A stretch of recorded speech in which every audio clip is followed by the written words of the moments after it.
खुलुमबाय एसबी बड' निउज चेनेलाव नोंथांमोनखौ गासैखौबो बरायबाय आं सिबिरानि ब्रह्म सानसेनि खौरां नायनो मोजां मोनग्रा गासै रायजो राजा नोंथांमोनखौ आंनि एसबी बड' निउज चेनेलाव गिबियावनो बरायग्रोनानै लाबाय दिनैनि खौरांफोरखौ नोंथांमोननो आङो मिथिहोनो आखायाव लादों नोंथांमोना अननानै खौरांखौ जोबजासे खोनासंगोन होननानै मिजिंथिबाय थांनाय 12 मेयाव डक्टर हेमन्त बिश्व शर्मा बिथाङा आसामनि गिबि मन्थ्रिनि समायखिरा लानायजों लोगोसे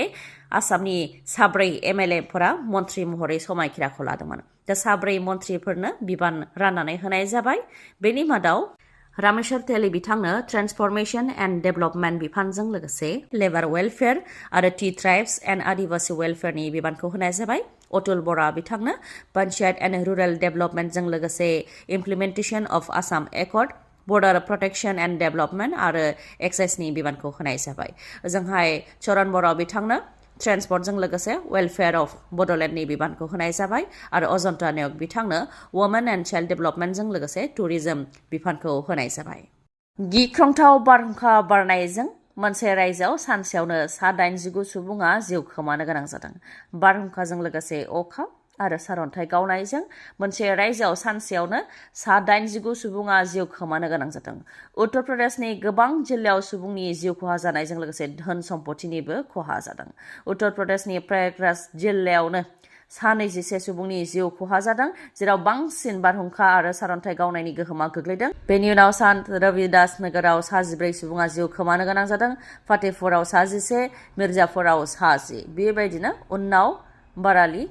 प्रतापगढ़ बेफोर जिल्लाफ्राव गिख्रंथाव बारहुंखाजों लोगोसे अखा आरो गोबां सारअन्थाइ गावनाय गिख्रंथाव बारहुंखा बारनायजों गेदेर दंफां लाइफांफोरा बायसिनदों फारसेनिफ्राय सिलिंखार जादों गेदेर दंफांफोरा न'आव बायसिनदों बबेबा लामायाव बायसिनदों बबेबा गारियाव बायसिनदों बबेबा कारेन्ट ताराव बायसिनदों बेबायदिनो सुबुंफ्राबो होसिनजानो गोनां जादों न'नि वाल बायदों थिं उखुमफोरा गोजौसिमहालागै बिरखारदों उखुम बिरखारनायजों लोगोसे सासे सुबुङाबो बारहुंखा बारनायजों गोजौसिमहालागै बुखारलांजानायाबो समाज बिजोङाव जोबोरैनो गोसारदों बेबायदिनो इउपिनि दाब जायगायाव गिख्रंथाव बारहुंखा बारनायजों लोगोसे सारअन्थाइ गावनाया गिख्रंथाव महर लादों जायजों 89 सुबुङानो जिउ खोमानो गोनां जादों उत्तर प्रदेशनि अथ'रिटिनि रिपर्टनि बायदिब्ला 89 सुबुं जिउ खोमानायजों लोगोसे सारअन्थाइ गावनाय आरो बारहुंखा बारनायजों 53 सुबुङाबो जोखोम जानो गोनां जादों आरो 114 जुनारफ्रा जिउ खोमानो गोनां जादों सा भारतआव गोबां बारहुंखा आरो सारअन्थाइ गावबावगोन होननानै सांग्रांथि फोसावदों इन्डिया मेटेरियलजिकेल डिपार्टमेन्ट IMD निफ्राय दानिया सि जोम गाननाय जोमनाय न' साजायग्रा गेलेग्रा देलायग्रा बायदि मुवा बेसादफोरखौल' अनलाइननि गेजेरजों मोननो हाला दानिया मुलि बायदिखौबो अनलाइननि गेजेरजों मोननो हायो बेनि हेंथा all India organisation of chemist and ड्रागिस्टआ फैगौ 20 मेयाव सोरखारनि हेंथा खुद्रिनो थाखाय बन्द फोसावदों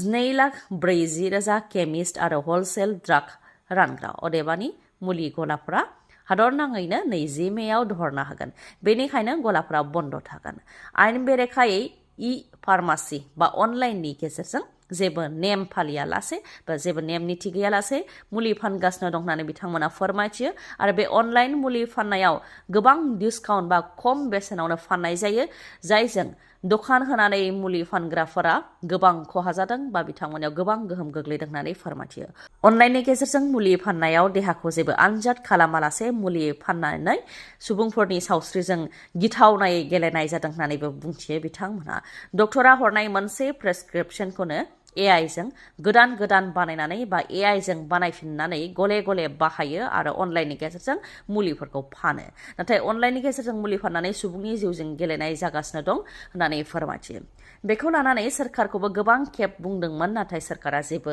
गोसो होआखै बा जेबो खोमा होआखै बेनिखायनो फैगौ 20 मेयाव धरना लागोन जायनि थाखाय मुलि गलाफ्रा बन्द थानो हागौ होननानै फोरमायथियो हादर नाङैनो धरना लानाय जागोन होननानै फोरमायथियो all India organisation of chemist and ड्रागिस्टनिफ्राय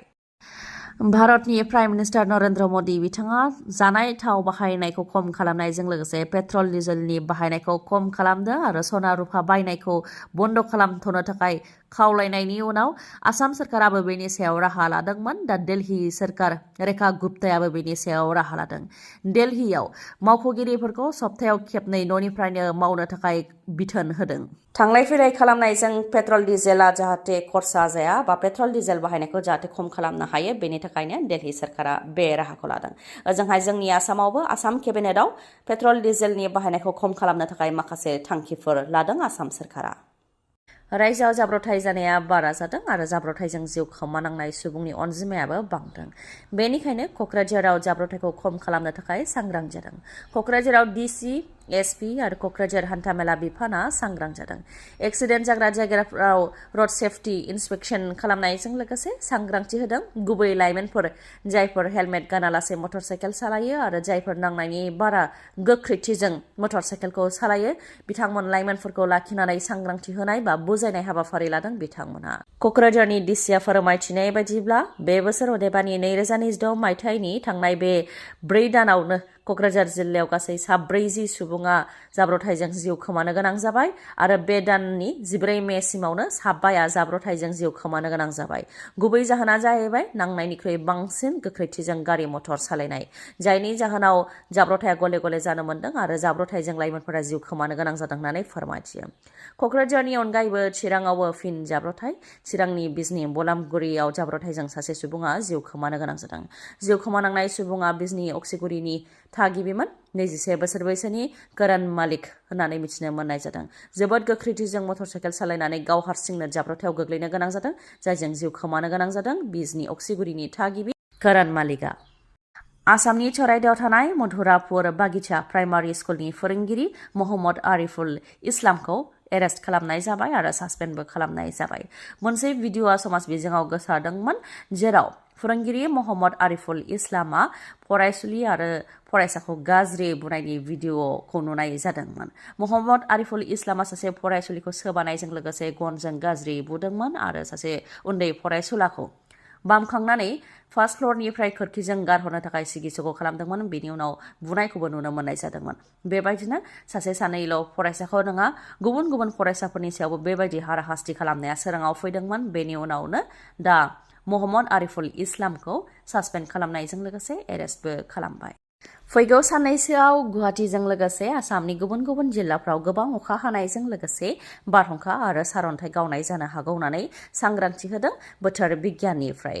जायनि थाखाय गोबां अखा हानायजों दैबाना जानो हागौ होननानै सांग्रांथि फोसावदों आरो हा गिसिगानाय जानो हागौ होननानै सांग्रांथि फोसावदों बेनि थाखाय रैखाथि खालामग्रा हान्जाखौबो थाग थियारि खालामनानै जाखाबाय होननानै फोरमायथिदों नाथाय ओरैनो जाहाथे थांलाय फैलाय खालामा बेनि थाखाय खावलायनायजों लोगोसे मोजां लामा सायख'नानै जाहाथे थांलाय फैलायखौ खालामो बेनि थाखायबो सांग्रांथिखौ होदों आइएमडिनिफ्राय सिआइटि क'क्राझारआ गुबुन गुबुन प्रग्रामाव एन्ट्रेन्स आनजादनि थाखाय गोसो गोनां फरायसाफोरखौ हांख्रायहरदों एकाडेमिक इयार 2026-27 नि थाखाय गुबुन गुबुन प्रग्रामाव मुं थिसननो थाखाय सिआइटि क'क्राझारआ हांख्रायहरदों गुबुन गुबुन प्रग्रामफोरा जाहैबाय जेरै डिप्ल'मा इन सिइ अदेबानि civil engineering CSE computer science and engineering electronics and communication engineering लोगोसे FPT food processing technology diploma in CAI control and instrumentation engineering AMT animation and multimedia technology बेनि अनगायैबो BTech bachelor of टेक्नोलॉजीआवबो CE civil engineering CSE ECE FET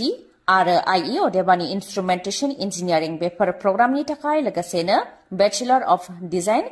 MCD multimedia communication and design बेफोर प्रग्रामजों लोगोसे MTech in WRH अदेबानि water resources and hydraulic engineering CSE FET आरो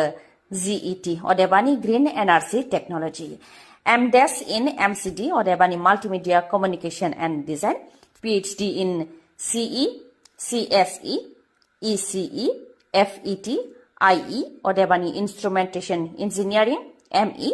mechanical engineering physics mathematics chemistry आरो ह्यूमेनिटीज and social science बेयाव PhD खालामनो हागोन इलिजिबिलिटीफोरा जाहैबाय डिप्ल'मायाव डाइरेक्ट एन्ट्रिनि थाखाय क्लास 10 पास जानाय जानो नांगोन नङाबा आनजाद होनाय जानो नांगोन लेटारेल एन्ट्रिनि थाखाय साइन्सआव थाखो 9 उथ्रिसारनाय जानो नांगोन नङाबा होनाय जानो नांगोन नङाबा ITI पास जानाय जानो नांगोन बीटेक गाव डाइरेक्ट एन्ट्रिनि थाखाय साइन्सआव थाखो 9 उथ्रिसारनाय जानो नांगोन नङाब्ला आनजाद होनाय जानो नांगोन लेटारेल एन्ट्रिनि थाखाय डिप्ल'मा इन इन्जिनियारिं नङाबा टेक्नोलॉजी थानो नांगोन आरो भार्टिकल एन्ट्रिनि थाखाय डिप्ल'मा इन इन्जिनियारिं नङाबा टेक्नोलॉजी फ्रम CIT क'क्राझार बिदेशनि थाखाय डाइरेक्ट एन्ट्रियाव जायखिजाया स्ट्रिमाव थाखो 12 उथ्रिसारनाय जानो नांगोन भार्टिकेल एन्ट्रिनि थाखाय diploma in AMT from CIT Kokrajhar एमटेकनि थाखाय बीई नङाबा बीटेक इन रिलेवेन्ट डिसिप्लिन एमडेसनि थाखाय 10+2+3 with 1 year प्रोफेशनेल एक्सपिरियेन्स इन नङाब्ला 4 बोसोर बीडेस नङाबा BFA नङाबा graduation in relevant discipline PhD नि थाखाय masters degree in relevant discipline academic year 2026-27 नि थाखाय अनलाइन एप्लाइ खालामनाया 9 मार्चनिफ्राय जागायजेनगोन आरो 25 मेआव जोबथा जागोन एन्ट्रेन्स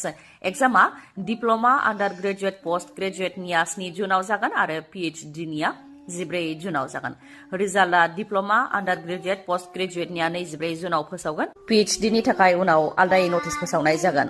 नोंथांमोना जुदि गोसो गुदुंब्ला क'क्राझार सीआईटी नि एडमिशन सेलाव खौरां लानो हागोन फन नाम्बारा जाहैबाय 9365031406 बे कन्टेक्ट नाम्बारखौ स्क्रिनावबो होगोन लोगोसे इमेलनि गेजेरजोंबो नोंथांमोनहा खौरां लानो हागोन बेफोर गासै डिटेल्सखौ स्क्रिनाव होनाय जाबाय नोंथांमोनहा नायनानै लानो हागोन गोजोन्थों खौरांखौ जोबजासे नायनायनि थाखाय आंनि गोसो गोरबोनिफ्राय रोजा रोजा खुलुमनायखौ जासिहरनाय थाबाय गाबोननि समाव आरोबाव जों बेबायदिनो गोदान खौरांजों लोगोसे लोगो मोनफिनगोनखौ मिजिंथिबाय गोजोन्थों